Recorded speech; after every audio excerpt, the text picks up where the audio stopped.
प्यारे बच्चों, जैसा कि आपको पता है, हम अपने 8वें पाठ पचमढ़ी के व्याकरण से संबंधित प्रश्न जो कि भाषा से के अंतर्गत आता है उसे कर रहे थे। तो आज हम शुरुआत करेंगे दूसरे प्रश्न से।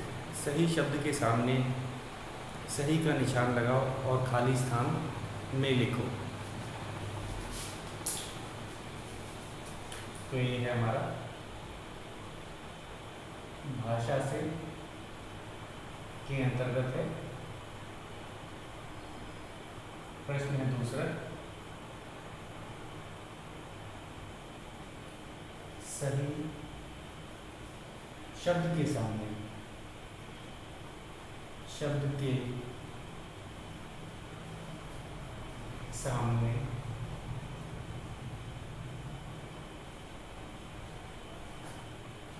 सही का निशान लगाओ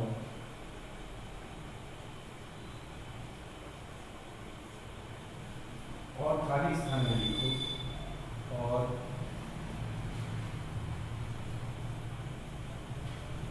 खाली स्थान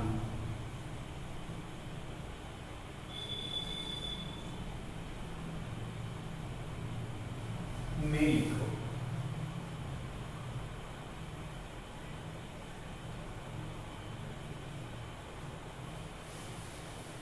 तो इसमें एक तरह से हम कहेंगे कि बहुविकल्पी प्रश्न भी है, विकल्प भी दिया हुआ है और हमें इसको खाली स्थान में लिखना भी है। तो दोनों चीज़ एक साथ एक ही प्रश्न में दे दिया है। तो पहला भाग है क,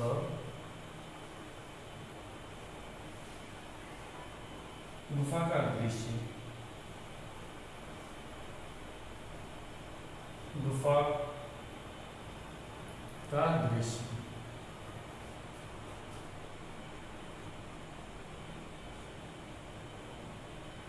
बहुत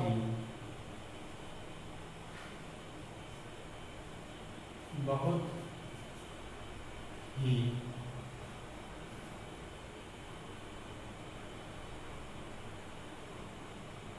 विकसान था। विकल्प दिए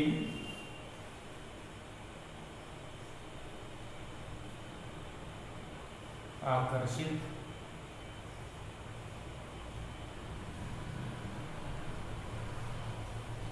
दूसरा है आकर्षण,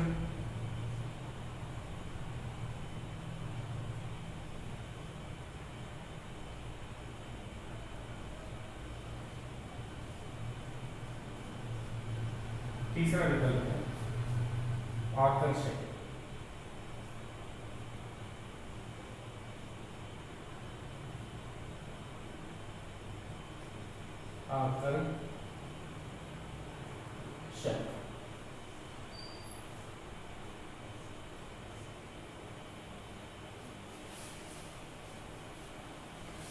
तो इस वाक्य को पहले कम से कम 2 बार हम पढ़ते हैं। गुफा का दृश्य बहुत ही रिक्तस्थान था। आकर्षित, अपनी ओर खींचने वाले को आकर्षित कहते हैं। आकर्षण और आकर्षक। तो जो गुफा का दृश्य था हम कहेंगे आकर्षक था। आकर्षक जो अपनी ओर खींचे। तो क्रिया इसमें बहुत ही आकर्षक था। तो क्रिया का जो रूप है इसमें आकर्षक आकर्षित ही लिखा जाएगा। आकर्षित और आकर्षण ये सही विकल्प नहीं है, आकर्षक विकल्प सही है। तो मैं लिखता हूँ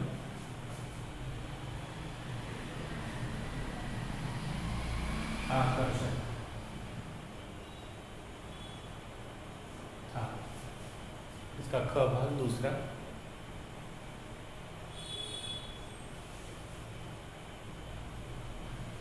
इस पुल की इस पुल की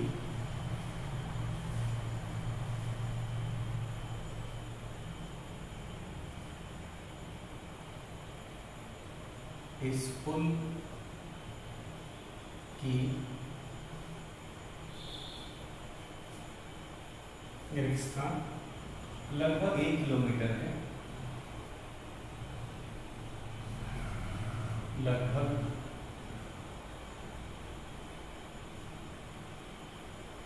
1 किलोमीटर है।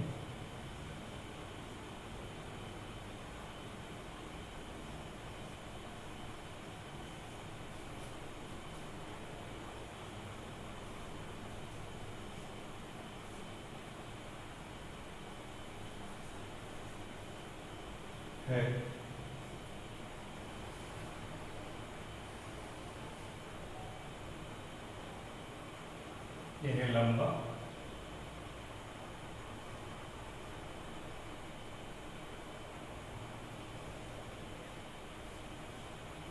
दूसरा विकल्प है लंबाई।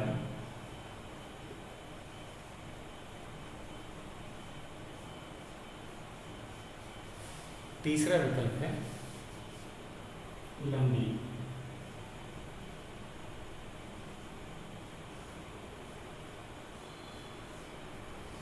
इस पुल की रिक्त स्थान लगभग 1 किलोमीटर है।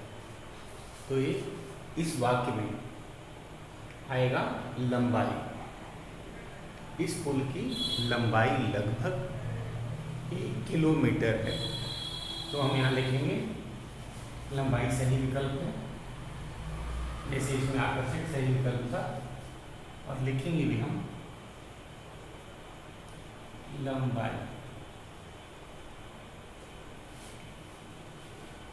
इस पुल की लंबाई लगभग 1 किलोमीटर है। लंबा, लंबाई, लंबी, तो लंबाई है। तो हमें दोनों जगह करना है, बहुविकल्पी प्रश्न भी साथ में भरना और उसको देख करके रिक्त स्थान भी भरना है। एक बार गुफा का दृश्य बहुत ही आकर्षक था, तो सही विकल्प था आकर्षक। इस पुल की लंबाई लगभग 1 किलोमीटर है, तो सही विकल्प था लंबाई। तो दोनों चीज़ हमने साथ भर दी। अगला है ग पर।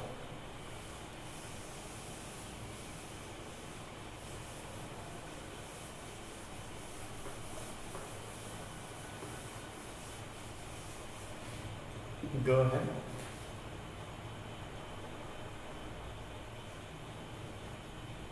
आज मंदिर में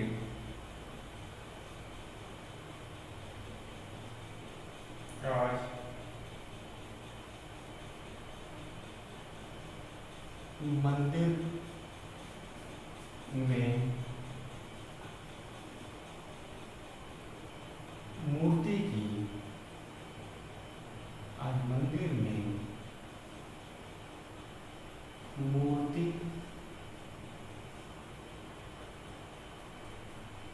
की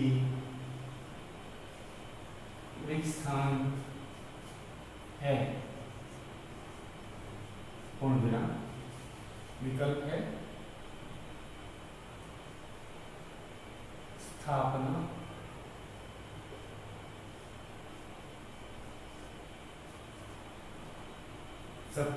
स्थापत्य,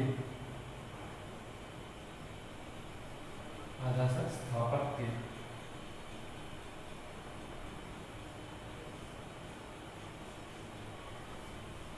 और स्थापित।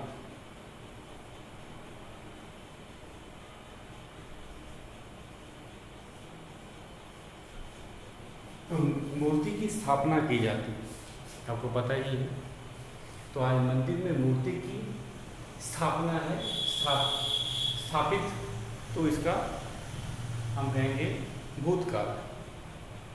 तो कौन सा इसमें सही क्रिया का कौन सा रूप में स्थापना।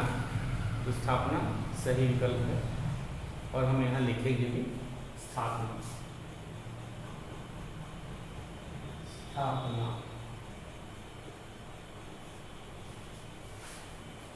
ठीक इसी तरह इसका दूसरा भाग है घ। हिमालय का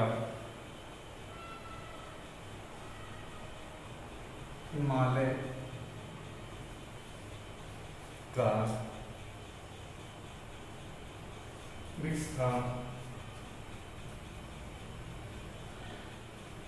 दर्शनीय है।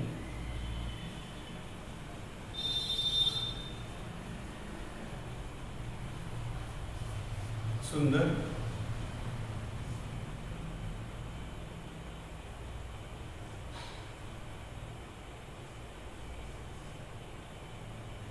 दूसरा विकल्प है सौंदर्य,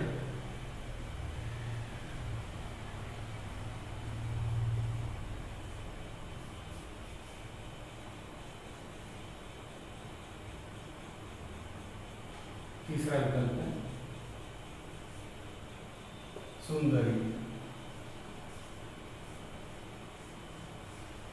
तो हिमालय का सौंदर्य दर्शनीय, दर्शनीय मतलब देखने योग्य, तो सुंदर और सुंदरी नहीं होगा, हिमालय का सौंदर्य होगा। तो सौंदर्य लिखते हैं, सौंदर्य।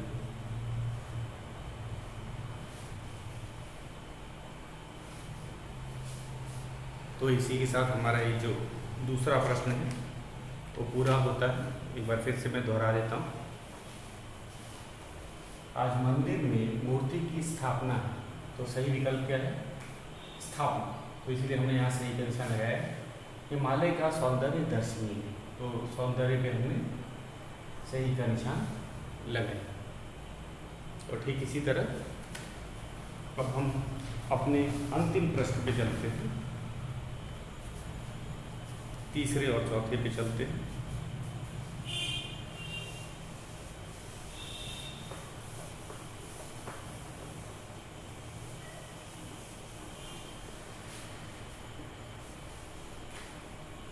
तीसरा प्रश्न है, इन शब्दों को पढ़ो और मूल शब्द लिखो, और मूल शब्द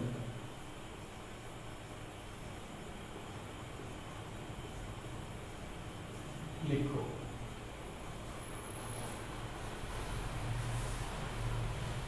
तो इसको मैं एक बार पढ़ देता हूँ। 2 उदाहरण दिए गए, उदाहरण नहीं लिखेंगे, इसको हम पढ़ लेते हैं और उसके बाद मूल शब्द राष्ट्रीय, राष्ट्रीयता, राष्ट्रपिता, राष्ट्रपति, राष्ट्र। मूल शब्द है राष्ट्र, ये सब राष्ट्र से ही बने। उसी तरह निर्मल, मलिन, विमल, मलिनता, इनका मूल शब्द है मल, मल से ही बने हैं, सब में मल आया है अगर देखा जाए तो। और पहले वाले में सब में राष्ट्र आया है, तो मूल शब्द से ही बाकी शब्दों का निर्माण हुआ है। तो हमें मूल शब्द पहचानने हैं। तो मैं इसमें लिखता हूँ कि हमें सुंदरता, सुंदरता, सौंदर्य,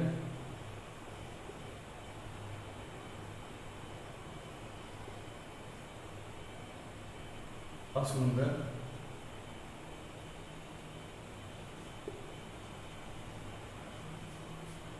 सौंदर्यहीन, सौंदर्यहीन,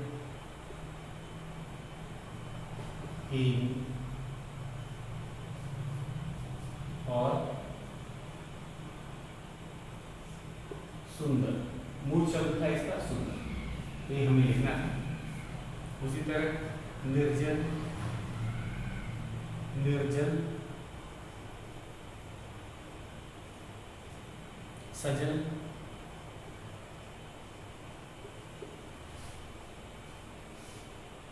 जलज,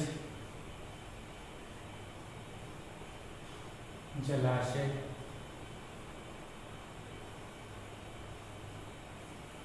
इसका मूल शब्द है जल, सब में आया है, तो ये मूल शब्द है जल। तीसरा था हमारा नामक, अनाम,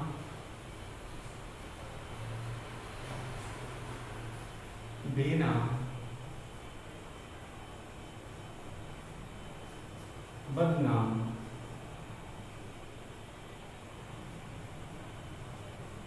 इसका मूल शब्द है नाम, सही से नाम शब्द आया। तो इस तरह से हम मूल शब्द की पहचान करेंगे और उन्हें लिखेंगे। तो हमने देखा सौंदर्य, सौंदर्यता, असुंदर, सौंदर्यहीन का मूल शब्द है सुंदर। निर्जन, सजल, जलज, जलाशय का मूल शब्द है जल। नामक, नाम, बेनाम, बदनाम, मूल शब्द है नाम। तो ये मूल शब्द से ही ये बाकी शब्द बने हैं। अब एक बहुवचन लिखना है, ये चौथा प्रश्न और अंतिम प्रश्न है हमारा। चौथा और अंतिम प्रश्न,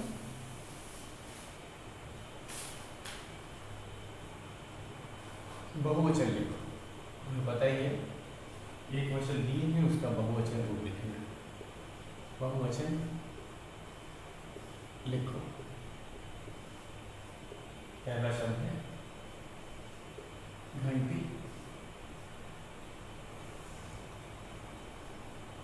मूर्ति,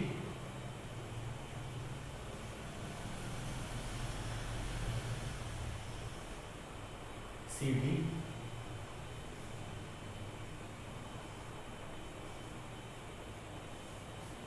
उसी तरह गुफा,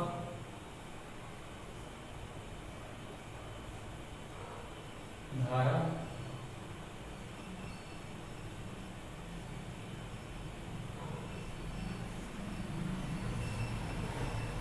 और घटा। मूल शब्द है। अब एक वचन दिया है, इसका बहुवचन रूप लिखना है हमें, बहुत आसान है। घंटी क्या होता है? घंटियाँ। टब में छोटी की मात्रा हो जाएगी और यहाँ लगेगा। ठीक उसी तरह मूर्ति में मूर्तियाँ,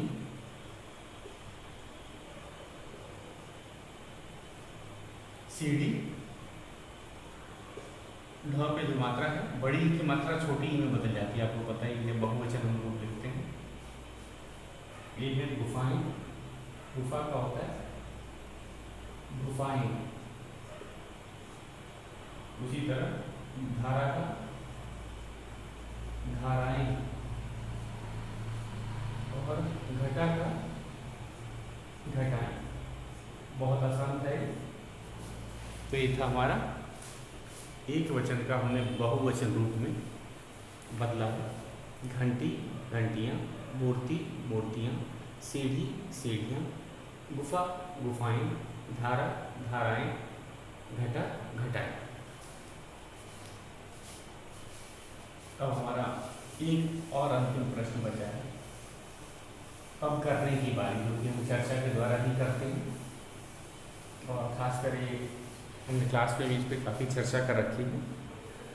छुट्टियों में दिल्ली आने का निमंत्रण देते हुए अपने मित्र या सखी को पत्र लिखो। ये पत्र हम आपको लिखवाएंगे।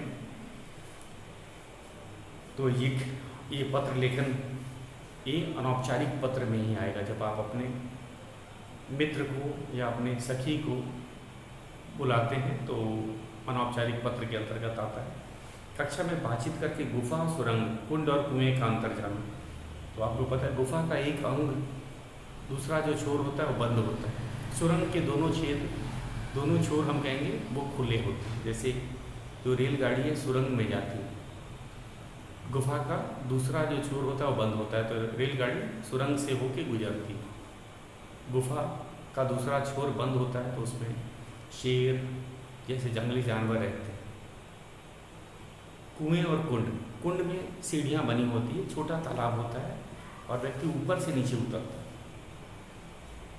और कुएं काफ़ी गहराई में होता है, उसमें पानी खींचा जाता है। तो ये अंतर है दोनों का।